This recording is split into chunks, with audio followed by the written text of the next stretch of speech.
Which grain mill do you want to use to grind your flour?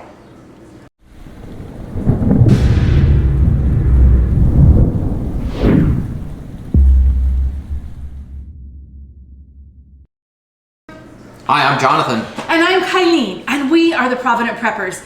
Today, due to popular demand, we are going to talk about grain mills or wheat grinders, but there are two different main categories. One is electric, that is much preferable to use on a regular basis because it takes a lot less work. And the other are hand grinders that you put the wheat in and you have to grind it by hand. Some of them are much better than others. So today we're just going to review some of our favorites. We also took a trip to the Bosch Kitchen store in Orem, Utah, and we're able to experiment with a few of the ones that we don't have. We are kind of geeks when it comes to food storage, and so we have several of these and a couple more in our pantry that will go into the pantry and let you see John demonstrate them all. But hopefully this will give you a really good overview of some of the wheat grinders or the grain mills that are out there and what you should buy so that you can make best use of your stored foods. This is the Back to Basics grinder. Back to Basics no longer exists, but you can find this under other names. This is a very basic grinder. It's going to be a lot more work because you cannot grind this very quickly. However, it does get the job done, especially if you have kids or grandkids that can crank on this. But you can adjust the coarseness of it using the little knob that holds the handle on. If you tighten that down tight, you'll get a finer flour. If you loosen that, you'll get more of a coarse flour or a cracked wheat. A good quality and yet still inexpensive model is the Wondermill Junior Deluxe. It runs about $300, but it's a manual grain grinder that can be used for both dry and oily grains. So you could make nut butters or masa with this one. As you can see, Ben's cranking this handle, and it is a bit of work to get this grinding done, but it can both crack grains and grind flour. So it definitely, if you're just looking at this for emergency preparedness, but you want something that's good, the Wondermill Junior is a good option. Another one that you might want to consider that's a really good quality is Lehman's own hand-cranked grain mill. It's only $219, and it will grind all grains and beans as well as those oily materials like the soybeans, the coffee beans, peanuts, sesame seeds, all that good kind of stuff. So it is a really good quality one for $219, and we will leave a link in the description of the video to all of these grain mills so that you can quickly find them. This is our pantry. Right here we have our golden grain grinder, and normally that is powered with electricity. This large motor does a great job. We're talking about hand grinders here. This one does have a backup in case there is no power. We can put this handle on and use this grinder to grind our wheat. Just below our golden grain grinder is our Country Living grain mill. We have this set up in here. I built this little shelf. It's pretty stout because this does take some abuses as you're grinding that. So it's on there really well. We keep a cover over this just to keep the dust out of it. And we have this extension that allows us to put more grain in here. You can use it without that extension. The coarseness or fineness can be adjusted right here with this wheel. It can go all the way from very coarse to quite fine using this adjustment.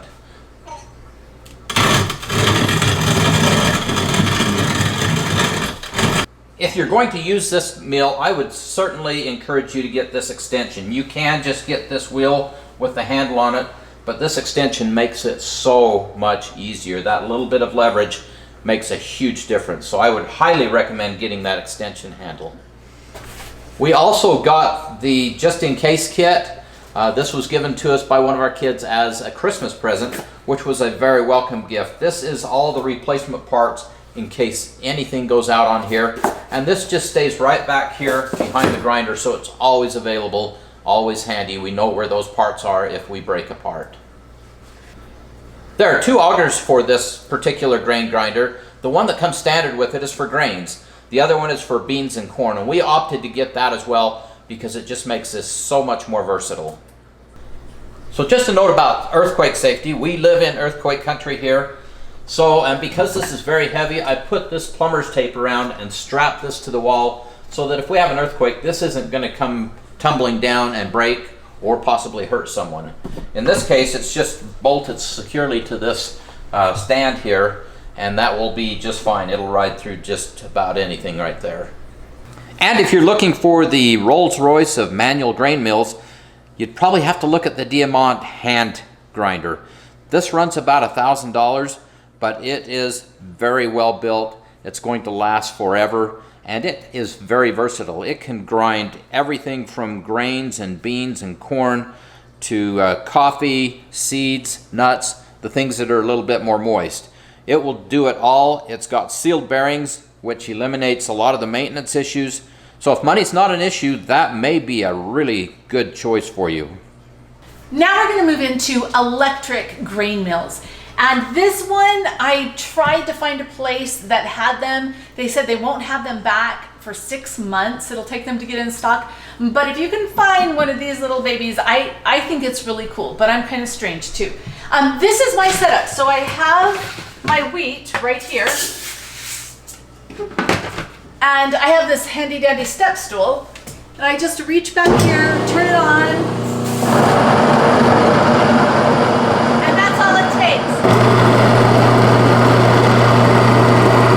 Okay, so this is the kitchen mill. This is old. This is like over 20 years old, maybe 25. Anyway, it was a K-Tech. It's now being sold under BlendTec.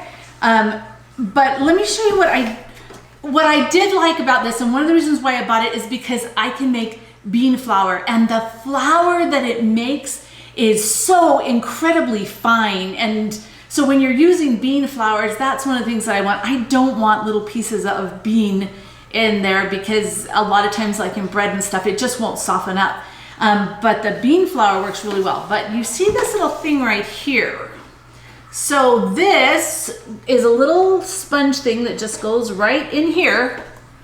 But sometimes it doesn't do a very good job. I call this my airplane, right? So let me let you hear what it sounds like.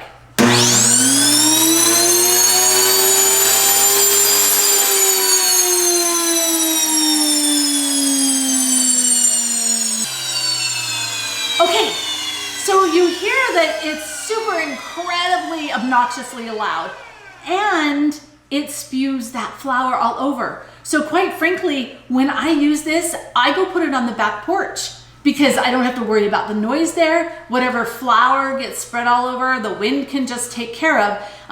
Do I think this is a good mill? Yes, it produces a great final product, and maybe they've made some good strides in not having the flour spew all over. Okay, now we know how I feel about it. How do you feel about it? Just about the same way. It does a good job, but it is very noisy. It sounds like a jet engine, and the spewing of the flour into the air just kind of makes a mess everywhere. So outside, fine, not inside. It's a good thing for outside. This is the Nutrimill grain mill, and it's not my favorite, but it does do a good job. We'll go ahead and put some grain in here. It is a little loud, as you will hear.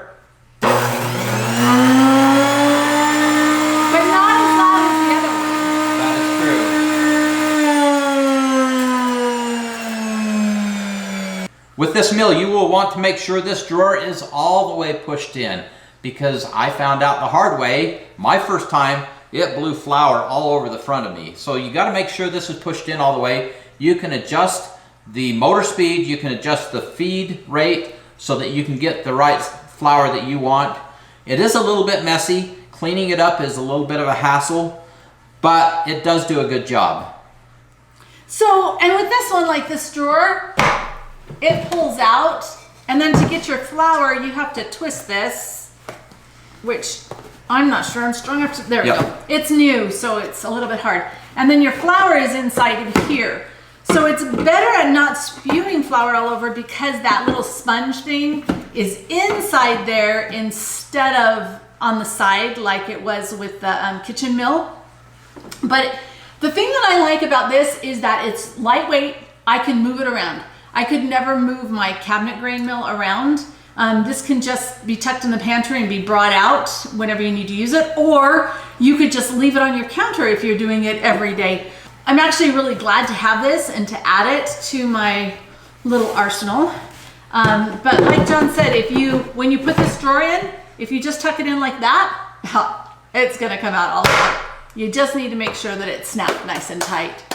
So overall, it's a great grain mill, especially because it can grind those legumes. You're still not gonna grind the oily stuff, right? Like the peanut butter in here, but being able to grind dry beans is a really valuable thing because sometimes in storage, it's hard to cook up old beans and you have to use certain techniques. It can totally be done. In fact, click the link in the corner and we'll send you to a video where we show you exactly how to cook up really old dry beans. But if you just grind them into the flour, it's perfect and you can use them in all kinds of things. Okay, so sometimes we either don't have space for an additional appliance or we just financially can't afford to pay $300 for a really nice blender and $300 for a wheat grinder. And so this might be a good option for you if you're not grinding it all the time. In order to, you just put the wheat berries inside of the blender, and you need a high-end blender to do this, right? Or it'll destroy your blender, or you don't get a nice fine flour. But you're just gonna put it on low, you're gonna turn it on, and then put it all the way high.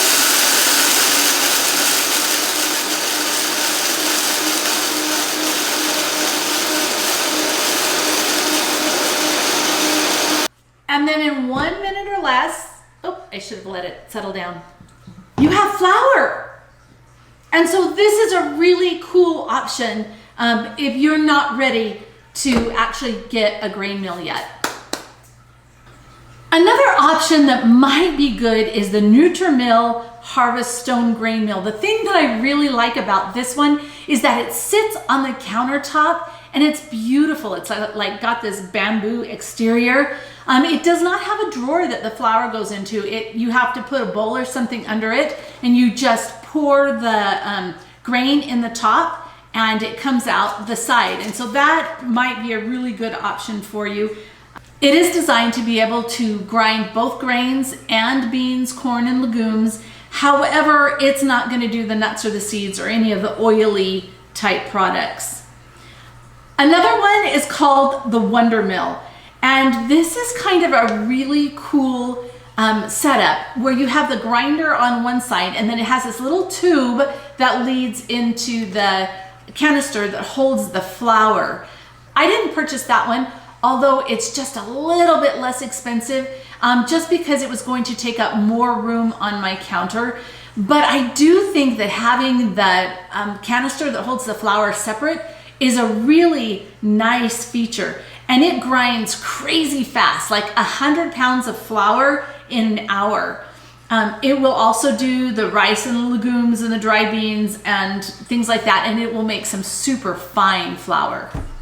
Okay, I hope that we have not overwhelmed you because I know that we've showed you a lot of different tools, but you don't need all of these. You're not crazy like us. You only need to be able to have one to grind your wheat.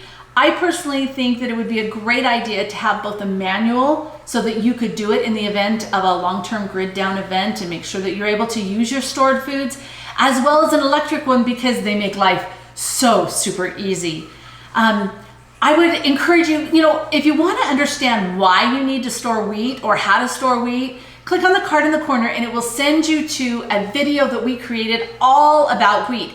But the grinders are so much more than just wheat because you can grind so many different types of grains and legumes and things if you have the right grinder. But make sure that you know what your grinder will handle and what it will not.